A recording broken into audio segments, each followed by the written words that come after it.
આમ આદમી પાર્ટીએ ગુજરાતમાં એક બહુ મોટી આશા જગાડી છે. હવે તો પાર્ટીનું પૂર્ણ વિરામ ન થાય એની દુઆ કરવાની જરૂર છે. તમારી પાસે એવી વ્યવસ્થા તો હોવી જોઈએ કે તમે કમસે કમ નારાજગી છે એ 5-15 દી ચાલે. આમ આદમી પાર્ટી થોડીક ખોખલી થઈ છે. આમ આદમી પાર્ટીમાં કોઈ ડેમેજ કંટ્રોલ જેવી વ્યવસ્થા નહીં હોય. ડેમેજ કંટ્રોલને બદલે આ લોકો મેનેજ કંટ્રોલમાં માને છે. જાય એ કચરો રે એ કથીર નહીં હોનું. આ બહુ જ નાદાની કહેવાય.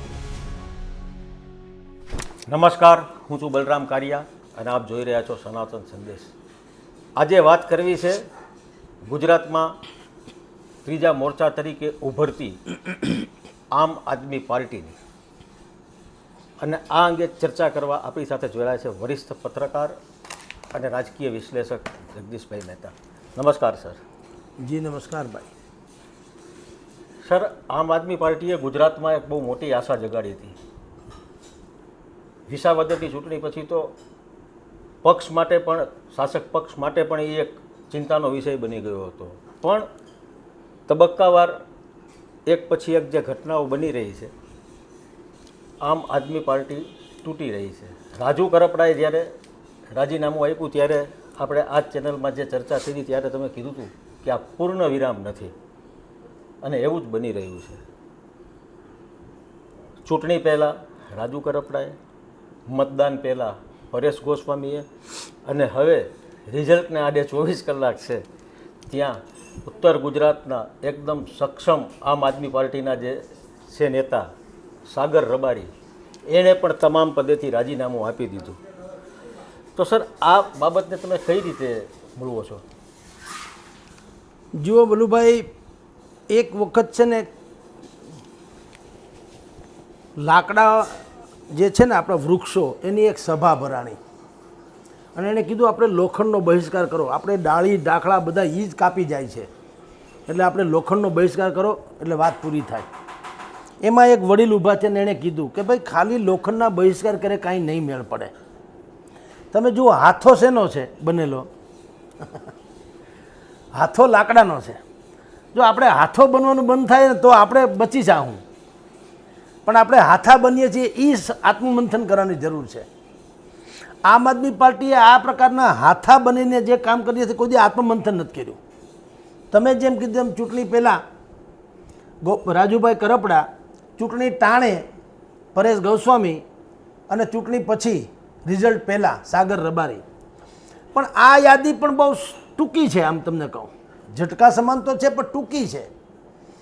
આમ આદમી પાર્ટીનું જ્યારથી અહીં 2013થી 22 સુધીનું કહું છું, અહીંયા જે રાજકોટ, સૌરાષ્ટ્ર, ગુજરાતમાં જે લોકો આમ આદમી પાર્ટીના ફાઉન્ડર મેમ્બર હતા એ લોકો આજે ક્યાંય ચિત્રમાં નથી, અને જેણે કોઈ ગાહોટી નથી ભોગવી અત્યારે શીર્ષ સ્થાને છે. એટલે સાગર રબારી તો છેલ્લો મણકો પર પાછો નથી, હજી આ અલ્પવિરામ છે. હજી અલ્પવિરામ છે. હવે તો પાર્ટીનું પૂર્ણ વિરામ ન થાય એની દુઆ કરવાની જરૂર છે.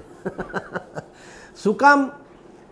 હિન્દુસ્તાન વિશ્વનો સૌથી મોટો લોકશાહીમાં માનનારો દેશ છે એવું જે કહીએ છીએ, પણ એકેય પાર્ટીમાં લોકશાહી નથી.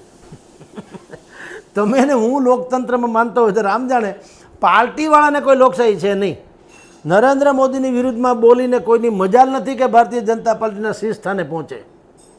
કેજરીવાલની અવગણના કરીને કે સરાહના કર્યા વગર કોઈની મજાલ નથી કે આમ આદમી પાર્ટીમાં ટકી વધી રહી. અને રાહુલ ગાંધીની ટીકા કે સરાહના કરવાની કોઈની હેસિયત નથી. સરાહના કર્યા વગર હાલ એમ નથી જો કોંગ્રેસમાં આગળ વધવું હોય તો. ટૂંકમાં કોઈ, તમે જે વાત કરી, આઈનો કોઈ બતાવી શકતું નથી.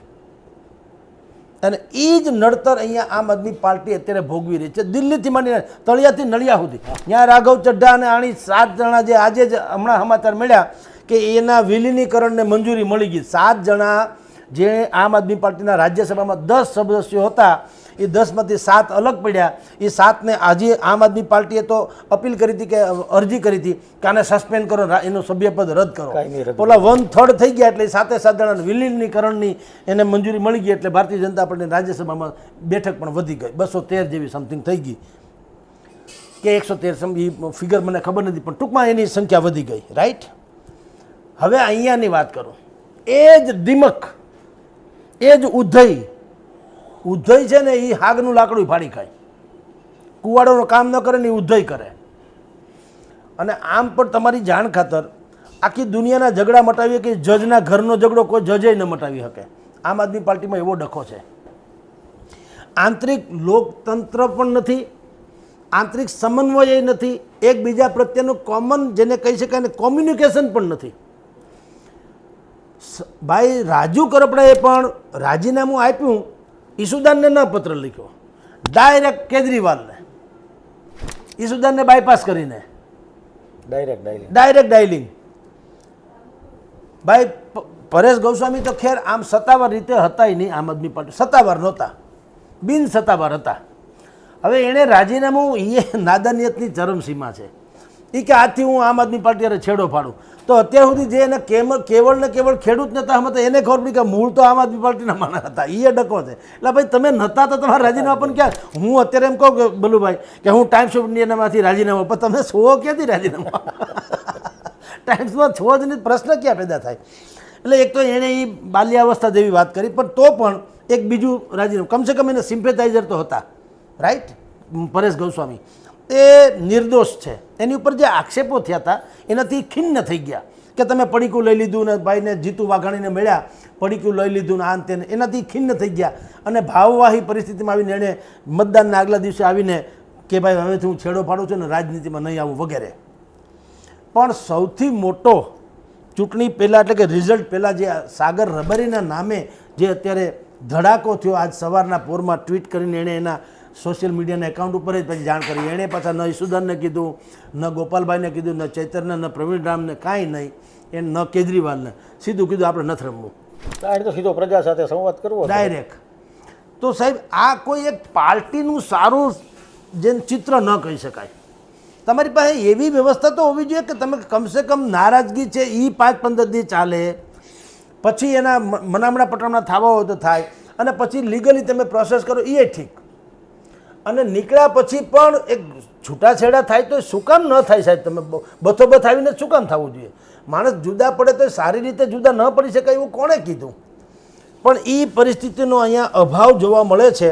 અને મેં તમને કીધું તેમ જે લોકોની પાસે થોડોક યા તો અભ્યાસ નથી અથવા તો લોકોની યાદદાસ્ત કમજોર હોય, એને એમ લાગે છે કે આ છેલ્લા આમ આદમી પાર્ટીમાંથી 2-3 જણાએ જ રાજીનામું આપ્યું અને આમ આદમી પાર્ટી થોડીક ખોખલી થઈ. જે ઘણા કહે છે ને કાંઈ ફેર નથી પડતો. એટલે ભાઈ ફેર નહોતો પડતો તને રાખ્યા શું કામ? જો કાંઈ ફેર પડે એમ જ નહોતો એવા લોકોને તમે રાખ્યા શું કામ? તમારામાં હતા ત્યાં સુધી હોનાના નીકળે એટલે ગારાના, એવું ના હાલે.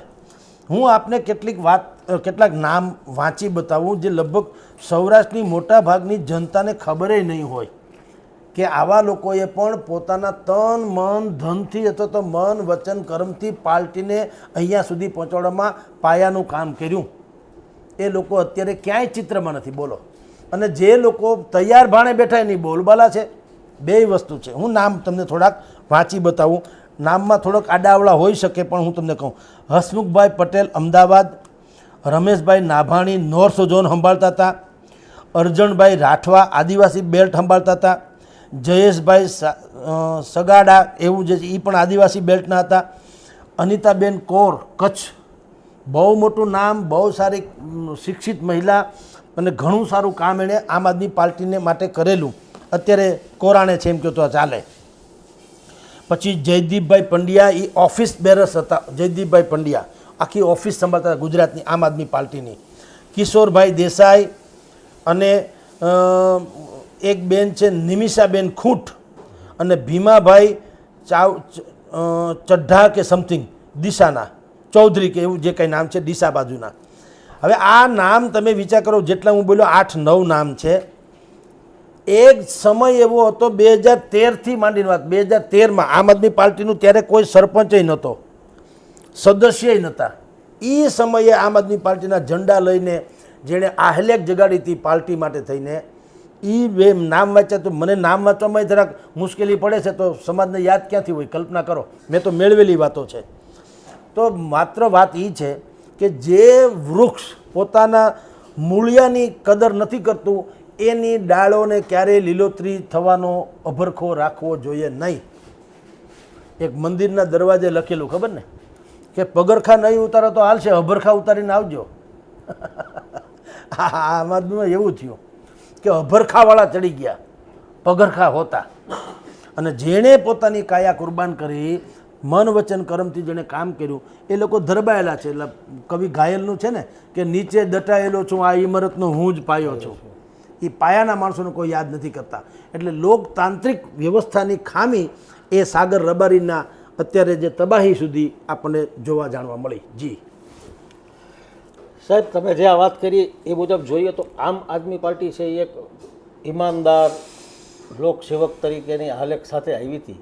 હવે એમાં જે જોડાણા એ એવી જ વિચારધારા સાથે જોડાણા હતા. તો એક પછી એક જે આવા આ તમે જુઓ કેવા તાકતવર છે રાજુ કરપડા, સાગર રબારી, એવું કંઈ જેમ તેમ છે, બહુ મહેનતુ અને એક ભારે લોકચાહના ધરાવે છે, મતદારો ઉપર એનું પ્રભુત્વ છે. તો સાહેબ બીજી પાર્ટીઓમાં જેવી રીતના હોય તો આપે જેમ કીધું કે ભાઈ એક લીગલી પ્રક્રિયા હોવી જોઈએ નીકળવાની, ડાયરેક્ટ કહી દે કે હું નથી. તો આમ આદમી પાર્ટીમાં કોઈ ડેમેજ કંટ્રોલ જેવી વ્યવસ્થા નહીં હોય કે પછી જે બની બેઠા છે ને જે સત્તા સ્થાને છે તો એ લોકો પોતે જ એક ખાસ પહેરીને નીકળે ને એ કે એના કુકડે જ હવાર પડે, એવું કંઈ હોઈ શકે? ડેમેજ કંટ્રોલને બદલે આ લોકો મેનેજ કંટ્રોલમાં માને છે. ડેમેજ કંટ્રોલ નહીં. જાય એ કચરો રે એ કથીર નહીં હોનું, જાય એ કથીર રે એ હોનું. એટલે જ હું તમને કહું, એઝ એ પાર્ટી આ બહુ જ નાદાની કહેવાય. તમે વિચાર કરો, રાજુભાઈ કરપડાએ જે દિવસે આમ આદમી પાર્ટી છોડી પછી પાલભાઈ આંબલિયા, આ સાગરભાઈ રબારી અને બીજા એક આઈ થિંક પ્રવીણભાઈ રામ વગેરે, એ લોકો આને અમિત ચાવડાના ઘરે લઈ ગયા હતા રાજુભાઈ કરપડાને. પછી રાજુભાઈ કરપડા તો ભાજપમાં જોડાણા, કોંગ્રેસમાં તો ન જોડાણા. તો કેટલાક પત્રકારોએ પાલભાઈ આંબલિયા કોંગ્રેસના નેતાને એવો અણિયારો પ્રશ્ન પૂછ્યો, અણિયારો, કે તમને એમ નથી લાગતું કે તમારા ખંભાનો ઉપયોગ કરીને રાજુ કરપડા ભાજપમાં જઈને મોટું પદ માગી શક્યા? કારણ કે નહીંતર એણે તમારે ત્યાં આવવાની શું જરૂર હતી જો નહોતા જોડાવાતા? પણ એ તમારે ત્યાં એટલા માટે આવ્યા કે ભાજપને કહી શકે જો કોંગ્રેસ તૈયાર છે, બોલો અમને કંઈક આપો છો કે પછી હું જોડાતા હોઉં, એમ કે તમને નથી લાગતું? હવે ખૂંચે એવો પ્રશ્ન અને વાજિબ પ્રશ્ન હતો. અને હવે જ્યારે એ કોંગ્રેસમાં જોડાના નથી તો મોકો હતો કે કોંગ્રેસવાળા એને ભયંકર એની ટીકા કરે. એને બદલે તમે જુઓ પાલભાઈ આંબલિયાએ શું કીધું કે એ અમારી કમનસીબી છે, અફસોસ છે કે રાજુ કરપડા જેવો લીડર, નીડર, યુવાન, કિસાન, વિઝનરી નેતા એ અમે અમારી પાર્ટીમાં સામેલ ન કરાવી શક્યા. અમે કોશિશ ચોક્કસ કરી અને કોઈ પણ સારો માણસ આવે એવી કોશિશ કોણ ન કરે? અમે કરી કોશિશ, નાકામ રહ્યા, એ જુદી ઘટના છે.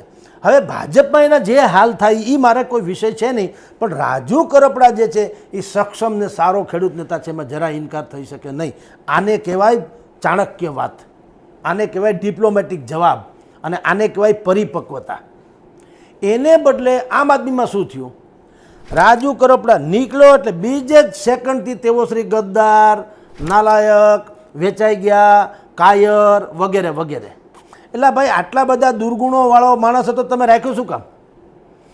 ઉમેશ મકવાણા બોટાદના ધારાસભ્ય એ આમ આદમી પાર્ટી પછી છોડી દીધી બધી, પણ જ્યારે એ આમ આદમી પાર્ટી નહોતી છોડી અને છોડ્યા ત્યાં પછી શું થયું? ઈસુદાનથી માંડીને ગોપાલ સુધીના બધાએ કીધું કે અમને ખબર હતી કે છેલ્લા 6 મહિનાથી એની ગતિવિધિ પક્ષ વિરોધી હતી, અમને ખબર હતી કે ભારતીય જનતા પાર્ટીના ઈશારે કામ કરે છે, તો તમે 6 મહિના સહન શું કામ કર્યો?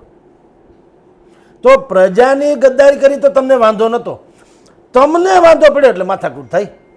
આ કેવી વિટંબણા છે જનતાને! હું તો તમામ આના ઉપરથી તમામ પક્ષના ખાસ કરીને નાગરિકોને કહું કે જે ધારાસભ્ય એમ કહે ને કે હું પક્ષને વફાદાર રહીશ, એને બિલકુલ મત ના આપવા જોઈએ. એટલે તું પ્રજાને વફાદાર રહે. ભાઈ સાહેબ, અમે તમને ધારાસભ્ય, પક્ષે તમને ટિકિટ આપી બધા ક્યાં જીતે છે? અત્યારે 10,000 જણાની ચૂંટણી સ્થાનિક સ્વરાજ્યની છે, બરાબર છે, બધાએ ટિકિટ તો આપી જ છે ને, બધાને ક્યાં જીતાડ્યા છે? જીતાડે એને એ ખેસ પહેરીને ફરશે ને, હારશે એ ક્યાં જશે? તો જીતાડે છે કોણ? જનતા. તો એણે જનતાને વફાદાર રહેવું જોઈએ ને, એવું તો થયું નથી.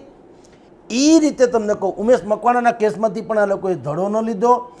રાજુ કરપડા રાતોરાત તો નીકળ્યા નહીં હોય, પ્રવીણ રામને તો જેલમાં કીધું જ હશે, જેલમાં ન કીધું, જેલની બહાર નીકળ્યા પછી કીધું હશે. એણે ડાયરેક્ટ અરવિંદ કેજરીવાલને પત્ર લખ્યો, ઈસુદાનને ન લખ્યો. હવે આનું એક બીજું રાજકારણ પણ એવું લાગે છે અત્યારે.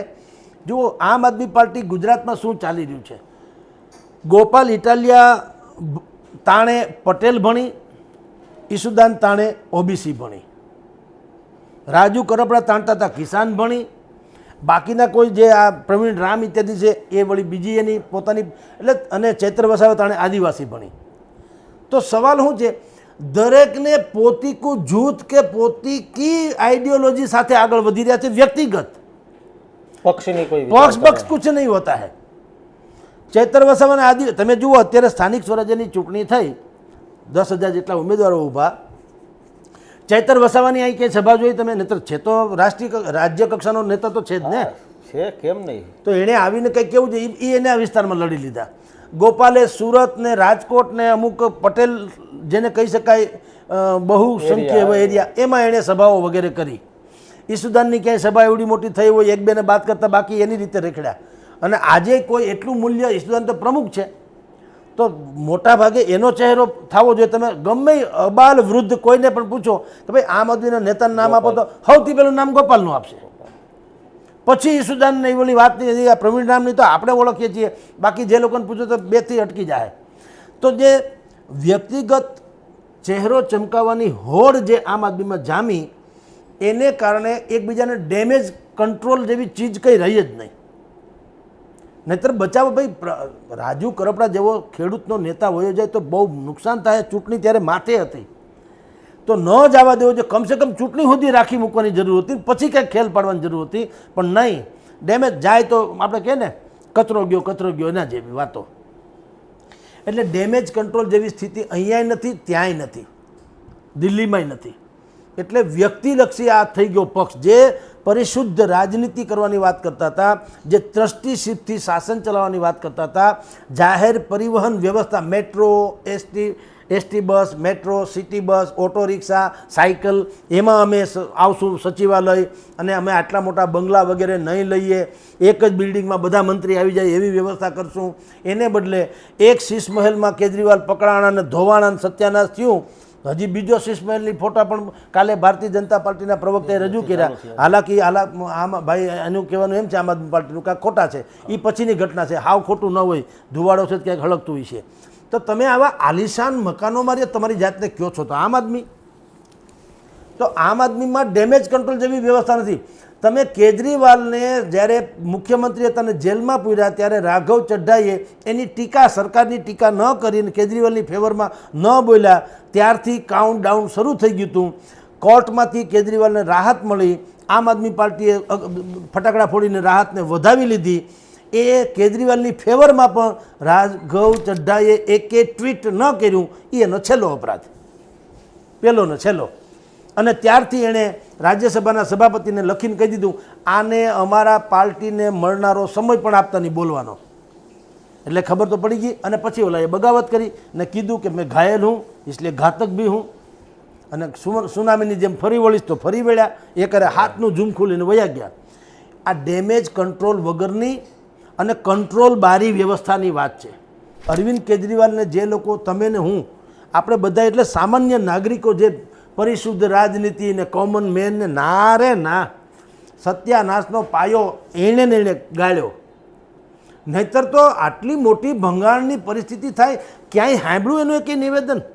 ઈસુદાનને અત્યારે ટ્વીટ સાંભળે વાંચે ત્યારે ખબર પડે, એના પ્રવક્તાને ખબર નથી, ઈસુદાનને ખબર નથી, ગોપાલભાઈને ખબર નથી. અને હોય તો એની ચૂપકીદી પણ હું તમારા પક્ષની યારે કંઈ લેવા દેવા નથી.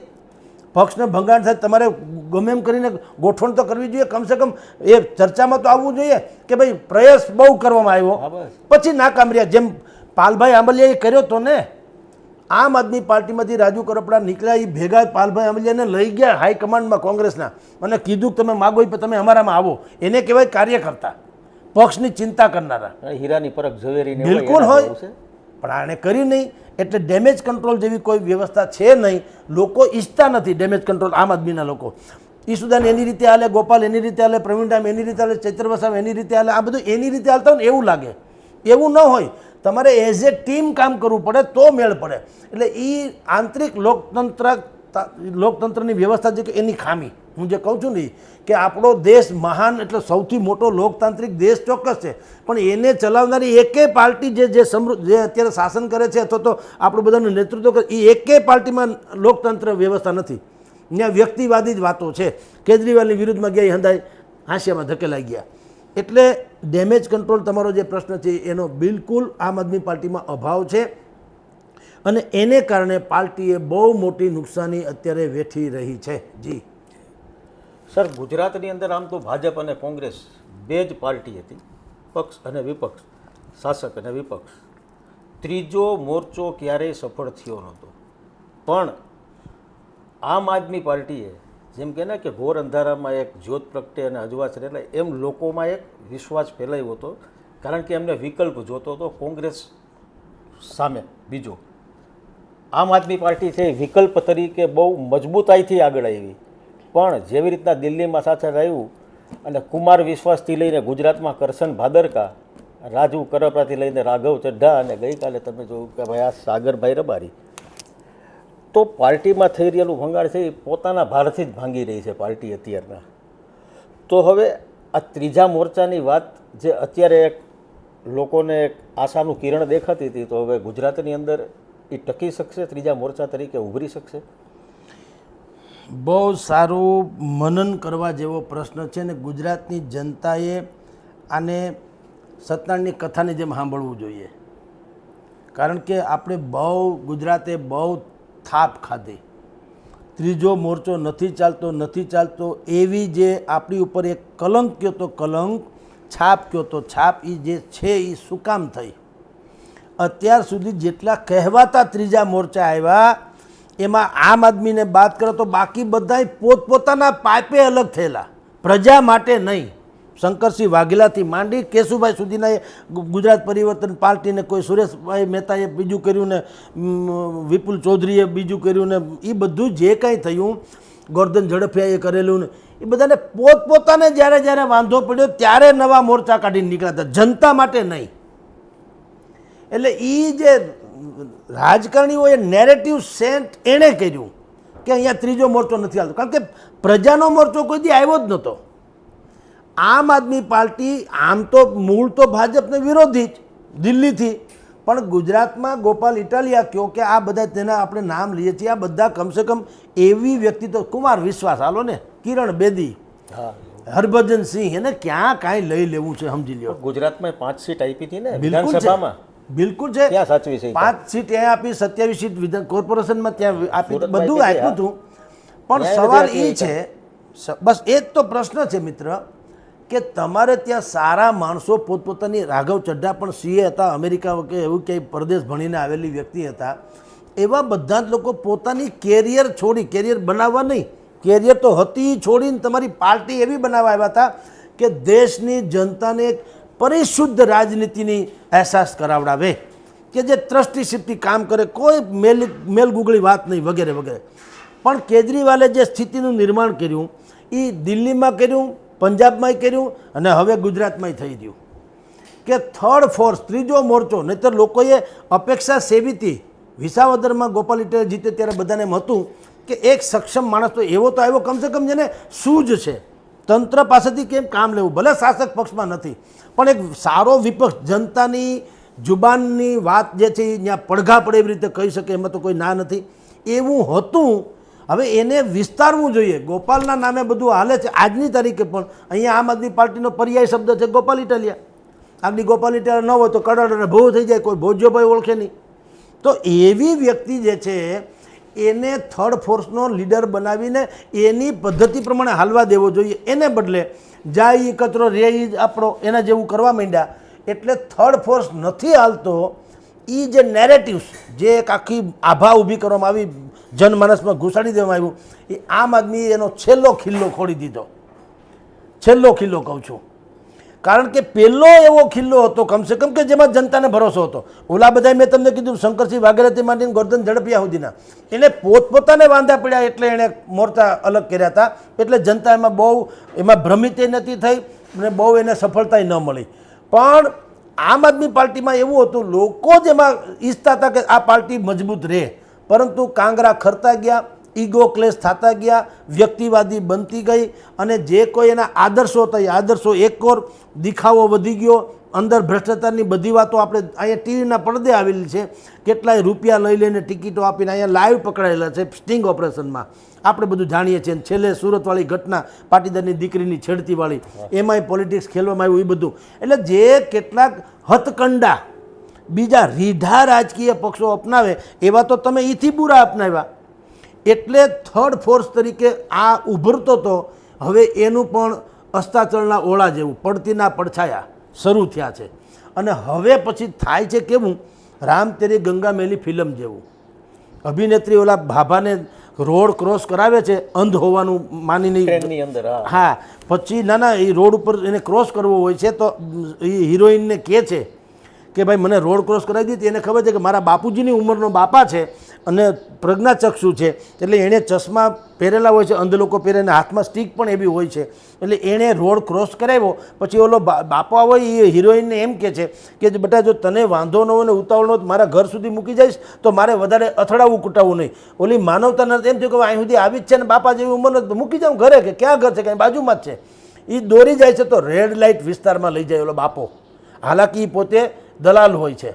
રેડ લાઇટ વિસ્તારમાં લઈ જાય પછી હિરોઈનને ખબર પડે, પછી એમાંથી બચી તો જાય, પણ હિરોઈને એક ડાયલોગ બોલે છે જે આમ આદમી પાર્ટીને લાગુ પડે. એણે એમ કીધું કે બાપા તમે ભલે જે કાંઈ ખેલ કર્યા, મને રેડ લાઇટ એરિયા સુધી તમે મને પહોંચાડી તમારી મલિન પેટ મેલાઈથી, પણ તમે જે વેશ ધારણ કર્યો ને પ્રજ્ઞાચક્ષુનો, હવેથી એવું નહીં કરતા. લોગ અંધે પર ભી ભરોસા નહીં કરેંગે.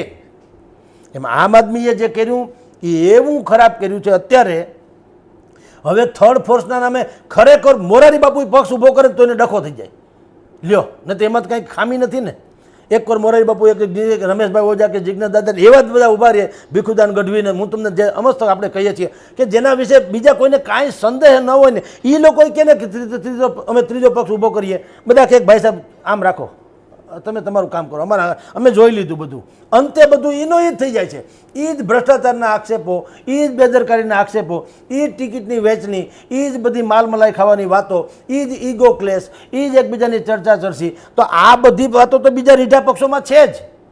તમે જે વાત કરી હતી એ વાત ક્યાં?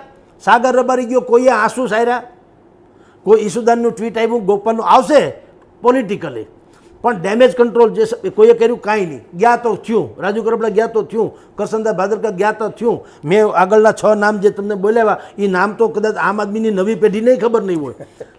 આપણા તમારા મારા અંતર જવા દો કે આવા કોઈ વ્યક્તિ હતા. તો શું છે એનો અર્થ એ છે કે તમે મૂળિયા જે છે એની અવગણના કરો છો. લીલોતરી ક્યાંથી ટકશે? આ મૂળિયાની જ અવગણના કરે છે, પાયાની અવગણના કરે એ શિખર કોઈ ટકે? એટલે આમ આદમી પાર્ટીએ આ ભયંકર રિસર્ચ અને ફરીથી આત્મમંથન કરવાની જરૂર છે. હાલાકી બહુ નુકસાન ભયંકર મોટે પાયે થયું છે.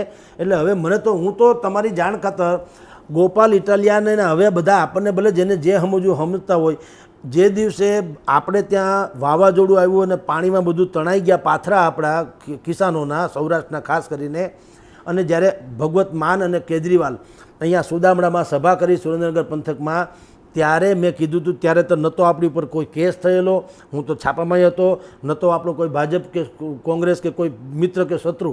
આપણે સાચી વાત કરી હતી કે તમે પંજાબથી અહીંયા સુધી ચાર્ટર્ડ પ્લેનમાં આવો છો, 5 સ્ટાર હોટલમાં ઉતરો છો, ડોમ બાંધો છો, કાર્યકર્તાને લઈ આવો છો, એને પડીકા આપો ત્યારે જ આવે. તો આ બધોય તમે ખર્ચો કરો છો અને તમે રાજ્યના વડા છુઓ, અને આ કુદરતી આફત છે, સરકારી આફત નથી, કુદરતી આફત છે. તો 200-500 કરોડ રૂપિયા તમે નીરતા જાઓ તો તમારે મત માગવો નહીં પડે, ચૂંટણી માથે છે. આવું આપણે જે તે સમયે કીધેલું. કારણ કે આપણે ઘરે કોકના ઘરે ચા પાણી પીવા જાય તો નાની દીકરા છોકરા હોય ને એના હાથમાં 5-10 રૂપિયાની નોટ મૂકીએ, 5-10 રૂપિયા તેના ઘરનું કંઈ લીલું નથી થતું, છોકરા રાજી થાય ને વડીલપણું તમારું દેખાય. તો તમારે અમારી ત્યાં આફત આવી મોટી આવી છે ને તમારે પાછો પાક તો લણવો છે મતનો. તમે હાવ ઉપકાર કરવા તો આવ્યા ને, તમારે સંવેદના તો તમને છે નહીં કે ઓહો ગુજરાતમાં આમ થઈ ગયું એટલે હું જાઉં, એવું તો હતું નહીં.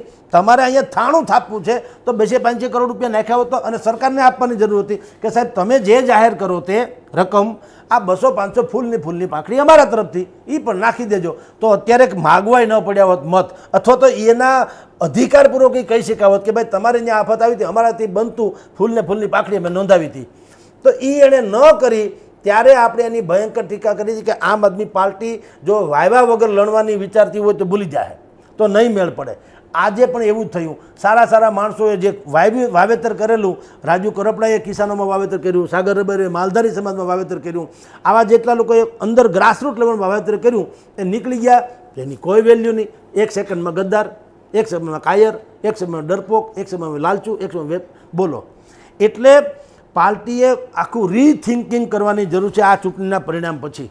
પરિણામ તો જે આવે તે, પણ 27ની ફાઇનલ તો બાકી છે. એટલે યા તો ખરેખર રીથિંકિંગ કરવાની જરૂર છે, 5-50 સારા માણસોને પૂછવાની જરૂર છે, ખામી હોય તો ડેમેજ કંટ્રોલ સિસ્ટમ નથી એ કરવાની જરૂર છે, આંતરિક લોકતાંત્રિક વ્યવસ્થા ગોઠવવાની જરૂર છે, અને સમાજના શ્રેષ્ઠીઓ હોય એની કદર કરવાની પણ જરૂર છે. આ બધું નહીં કરે તો ગુજરાતની માથે જે કહેવાય છે થર્ડ ફોર્સ નથી હાલતો, એ વાક્ય જે છે બ્રહ્મ વાક્ય બની જશે. કારણ કે હવે લોકો ભરોસો નહીં કરે. મેં તમને કીધું તેમ ખરા અર્થમાં હાવ મન વચન કર્મથી સંપૂર્ણપણે પરિપક્વ અને પવિત્ર માણસ પણ જો હવે મોરચો ખોલશે ને બધા એમ કે તમારું આમ આદમી જેવું નહીં થાય ને શું ખાતરી, એવું લોકો કહી શકશે. આ ભરોસો તૂટવાનો જ છે. એટલે બહુ મોટી મુશ્કેલી. આ તમને કહું, એક ખલીલ જીબ્રાન, આપણા ખલીલ સાહેબનો બહુ સુંદર શેર છે, આને લાગે વળગે એવો, કે મારા દીવા સામે વા વંટોળ પણ હાંફી ગયા, દીવા ઝળહળતા રહ્યા ને વાયરા ખૂટી ગયા. જેમણે ભૂલો મને પાડ્યો હતો વિશ્વાસમાં, જેમણે ભૂલો મને પાડ્યો હતો વિશ્વાસમાં, એ જ લોકો હાથ ઝાલીને ઘર સુધી મૂકી ગયા. અને હજી એની આંખો વાંચવાની લાખ મેં કોશિશ કરી. ગુજરાતની જનતા આમ આદમી સહિતના થર્ડ પાર્ટીઓને કહે છે એની આંખો વાંચવાની લાખ મેં કોશિશ કરી, હું નથી સમજી શક્યો પણ એ સમજી ગયા. અને છેલ્લે એણે કીધું જુઓ શું થયું છે, એ રિઝલ્ટ કેવું આવ્યું અને શું થાય છે. કે મારી હત્યા થઈ, લોકતંત્રની વાત કરું છું, જનતાની અપેક્ષાની વાત કરું છું, પ્રજાની આકાંક્ષાની વાત કરું છું, એસણાની વાત કરું છું, અપેક્ષાની વાત કરું છું. એ શું છે કે મારી હત્યા થઈ અને હું પોતે હત્યારો ઠર્યો. મારી હત્યા થઈ, હું પોતે હત્યારો ઠર્યો અને હું ચુકાદો છે ખલીલ, અપરાધી હાવ છૂટી ગયા. અદ્ભુત પરિસ્થિતિ ખલીલ સાહેબે લખી. એવી અત્યારે આમ આદમી પાર્ટીને લાગુ પડે એવી સ્થિતિ ગુજરાતમાં નિર્માણ કરી. ગુજરાત આ જે ખલીલ સાહેબની પંક્તિ છે ને એ ગુજરાતની જનતાની વેદનાની પંક્તિ છે. તમામ પક્ષોએ ધ્યાન રાખવા જેવું છે. કેવળ આમ આદમીનો અત્યારે ઇસ્યુ છે આપણે કહીએ, પણ દરેકે યાદ રાખવાની જરૂર છે કે તમે જનતાની અપેક્ષાને આવી રીતે રોણી કે રોંદી ન શકો. જી બલુભાઈ સાહેબ, આપે કહ્યું એમ કે લોકો જનતાની અપેક્ષા છે એને પૂરી કરે એવા હોવા જોઈએ લોકસેવકો. આવતીકાલે સ્થાનિક સ્વરાજ્યની ચૂંટણીનું પરિણામ છે. રાજકોટ મહાનગરપાલિકામાં જે 30 વર્ષથી ભાજપનું શાસન છે એમાં આ વખતે આપની એન્ટ્રી થાય એવા ઉજળા સંજોગો પણ છે. અને જેમ રાજુ કરપડા જેવા તાકતવર નેતા છે, તો રાજકોટમાં પણ એક એવો જે રાહુલ ભુવા કરીને જે ધારાસભા પણ લડી ચૂકેલા છે, એનું આ વખતે બહુ જોર દેખાય છે. પણ આ બધાએ ચૂંટાયા પછી શું કરશે? એટલે આપણે ખાલી એટલું જ કહીએ છીએ, જે પક્ષમાંથી ચૂંટાવ, જે પાર્ટીમાંથી ચૂંટાવ, પણ પક્ષને રહ્યો કે ન રહ્યો, પ્રજાને વફાદાર રહ્યો. બિલકુલ. ફરી મળતા રહીશું આવા જ વિષયો સાથે.